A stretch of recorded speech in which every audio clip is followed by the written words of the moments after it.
So you think that the private sector wouldn't go for that sort of plan then? Is that why? No, I think it's a question of whether our national leaders would go for it. I think the private sector, which is already creating pools of money to buy mortgage-backed securities and do capital infusions, I think the private sector would be very happy to have the extra incentive that the federal government could provide. And you could see the mortgage markets, you could see the markets for mortgage-backed securities revived to a large extent if that plan were put in place. All right, well, we'll stand by for that one. But I'd like to get your opinion, Professor Leamer, on President Obama has recently come out with this multi-billion-dollar package with a large emphasis on infrastructure and new industry like clean green technology. Long term, do you think this will create a new backbone for the United States? Well, long term is one thing, but in the short term, it's not a stimulus. The stimulus needs to be spent on the sectors where there are idle resources. Otherwise, the jobs are a cost, not a benefit.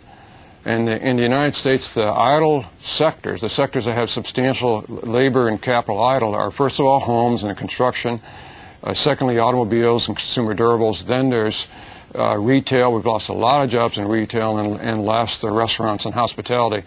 Only about $8 billion of that $780 billion so-called stimulus package is directly aimed at those sectors, and only a little tiny stimulus for housing, a little tiniest stimulus for automobiles. It seems strange because this is really a Main Street problem, not a Wall Street problem. We're throwing money at the management of General Motors. We're throwing money at Wall Street mortgage-backed securities.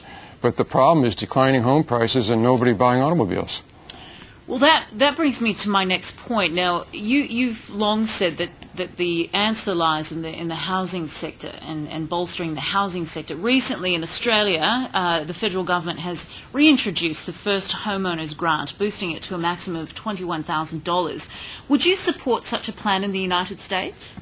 I think that's exactly what we need to do. We need to create urgency. Buying a home for most people is a very frightening prospect, and you need something that gets you over the fear. You need some sense of urgency.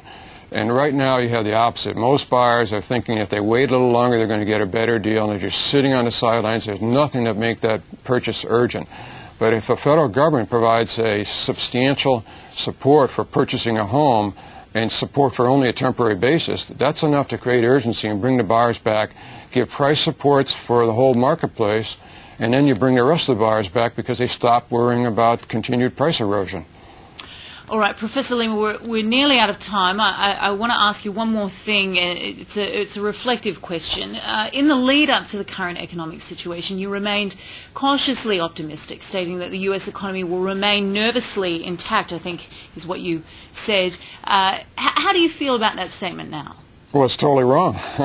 We did not expect that consumers would be gripped by fear. We didn't see a coordinating mechanism that would get all U.S. consumers to cut back spending at the same time. And I don't think it would have happened but for the way the TARP package was planned, and most importantly the way it was sold to Congress. That just unleashed this awful fear about the Great Depression. Everybody's in a defensive mood as a consequence of that. All right, unfortunately, Professor Leamer, we'll have to leave it there. I think it's a rare thing for an economist to admit that they've been wrong. Thank you for your time today. Thank you.